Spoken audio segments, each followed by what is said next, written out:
Story: The Father and His Wayward Son. Long ago, in a small village hidden among rolling green hills, there lived a kind-hearted father and his only son. Though the father was not wealthy, he poured all his love into raising his boy.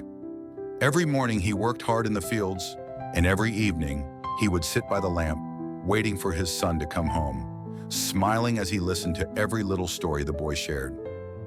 But as time passed, the young man grew restless. He longed for freedom, adventure, and the excitement of a different life. One morning, before the sun had fully risen, he came to his father, his eyes filled with determination. "Father, I want my share of the inheritance. I want to go and live my own life." The father looked at him for a long moment. In his son's eyes, he saw youthful recklessness, but also a burning desire to live beyond the boundaries of their simple world. With a heart heavy with sorrow, he did not hold his son back. He divided his property and gave his son the portion that belonged to him. And so the young man left the village, carrying with him everything his father had worked a lifetime to build. At first, life was glorious. Parties, laughter, and countless friends. But it wasn't long before the money ran out. The friends vanished, the laughter faded. Alone, broke, and starving, the young man ended up taking the lowest of jobs, feeding pigs, a disgrace in that time. Many nights he stared up at the black, endless sky and thought to himself, "Even the hired workers at my father's house have food and shelter. Yet here I am, dying of hunger. I will return home and say to my father, 'I have sinned against heaven and against you. I am no longer worthy to be called your son. Please take me as one of your hired workers.'" And so, one morning, barefoot and clothed in rags, he began the long walk back to his old village. Every step was filled with fear and shame. Would his father even let him near the house? Would the door be slammed in his face? What he didn't know was that ever since the day he had left, his father had never stopped waiting for him. Every morning and every evening, the father would stand at the village gate, scanning the distant road, hoping to see his son again. And when he saw a thin, staggering figure in the distance, the father recognized him immediately. It was his son.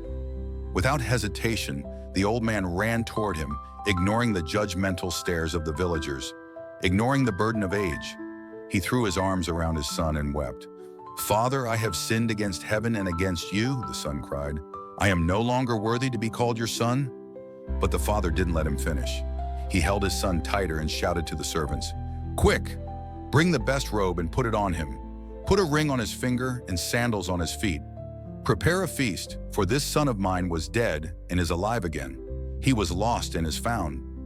The sounds of music and laughter filled the simple home that day, a celebration of love, forgiveness, and restoration. Dear friend, this is also our story.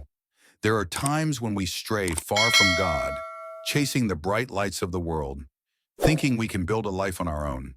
But in our loneliness, in our emptiness, we eventually realize we need to come home.